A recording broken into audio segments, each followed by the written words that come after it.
mengapa film Ice Cold di Netflix viral?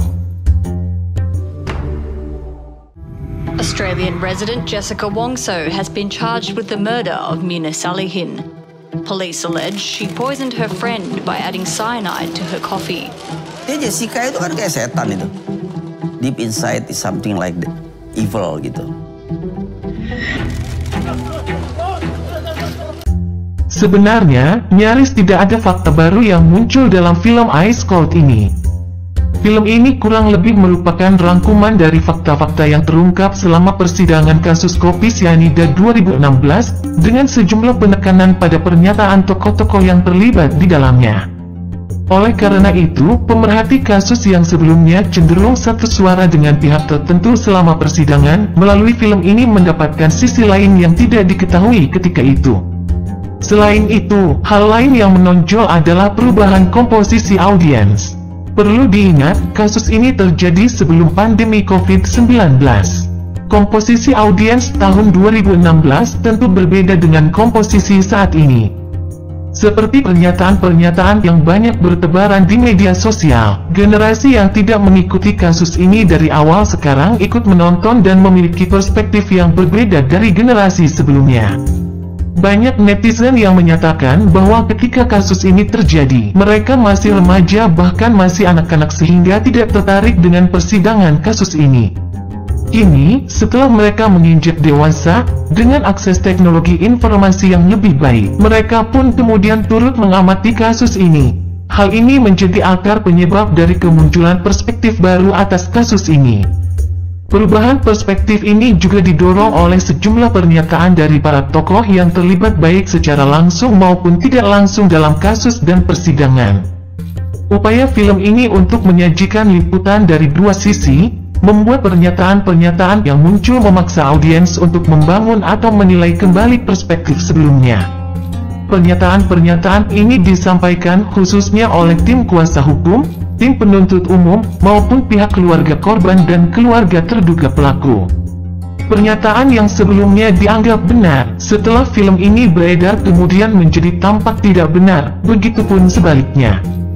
Jika ada satu hal yang mengganjal setelah melihat film ini, karena sejumlah tokoh yang terlibat menyatakan telah lupa dengan fakta yang terjadi selama kasus disidangkan. Penonton dipaksa kembali membuka video-video lama sepanjang proses persidangan berlangsung. Tak hanya itu, bahkan stasiun-stasiun televisi yang sebelumnya hanya menyimpan video-video wawancara dari berbagai tokoh, saat ini terdorong untuk mengunggah video-video tersebut. Demikian pula dengan para penerbit podcast, harus mewawancarai kembali sejumlah tokoh yang terlibat. Video-video baru ini pun viral. Namun, apapun perspektif baru yang muncul setelah film Ice Cold ini resmi beredar dan menjadi viral, kasus ini sendiri telah ditutup dengan putusan pengadilan yang memiliki kekuatan hukum tetap. Kendatipun demikian, sejumlah tokoh menyatakan adanya peluang kasus ini dibuka kembali. Jaksa penuntut umum kasus tersebut, Sandi Handika, dan Wakil Menteri Kumham, Edi Hiarij, menyatakan peninjauan kembali (PK) bisa menjadi solusi yang bisa ditempuh. Tidak ada solusi lain buat Jessica kalau misalnya netizen ingin Jessica dibebaskan, nggak ada udah nih. Tadi PK. Udah itu aja ya. Silakan aja PK kalau punya bukti baru. Sama dan opini publik itu bukan bukti. Sementara ahli psikologi forensik, Reza Indragiri Amril, menyatakan public examination dan penggunaan artificial intelligence dapat menjadi solusi tambahan. Yang kedua, ada istilah eksaminasi publik, public examination. Bagaimana kemudian masyarakat menciptakan persidangan lagi, menyelenggarakan persidangan lagi. Tentu saja menghadirkan pihak-pihak yang kompeten, pihak-pihak yang bertanggung jawab, pihak-pihak yang berintegritas. Jadi tinggal kita bandingkan, hasil eksaminasi publik itu segendang sepenarian atau justru bertolak belakang dengan putusan yang sudah dihasilkan oleh Mahkamah Agung. Kontemporer, sebetulnya ada upaya ketiga yang bisa kita upayakan, memanfaatkan artificial intelligence. Konkretnya begini. Pendapat terakhir datang dari pengacara kondang Hotman Paris Hutapea yang menyatakan bahwa satu-satunya cara adalah melalui permohonan grasi.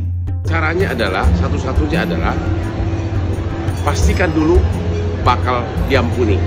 minta Jessica ajukan gerasi ke presiden. Tapi tentu dengan catatan di belakang layar sudah ada komitmen akan dikabulkan gerasinya tersebut. Bagaimana menurut sobat sekalian, perlukah kasus ini dibuka kembali? Jika harus dibuka kembali, alternatif mana yang kiranya dapat ditempuh pihak terpidana Jessica Wongso? Waktu yang akan membuktikan dua pertanyaan tersebut.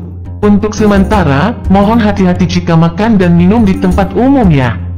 Wassalamualaikum warahmatullahi wabarakatuh.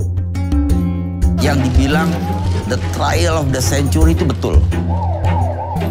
Kasus kopi cyanida ini mungkin bisa dibandingkan dengan O.J. Simpson. Kasus ini terlalu banyak sisi dan terlalu banyak rumor. Ada rumor ada cinta segitiga antara Jessica, Myrna, dan juga suaminya. Ada kaitannya dengan mafia.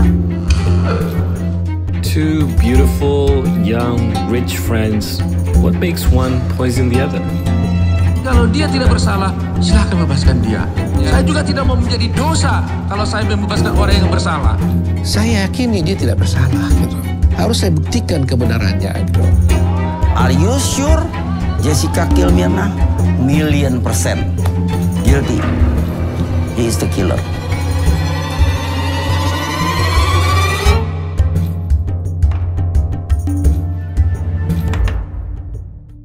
Tidak semua bisa saya ceritakan karena sesuatu hal yang saya ketahui kan harus saya buktikan, ya. Nah kebetulan alat buktinya kan kurang, tapi saya tahu itu terjadi.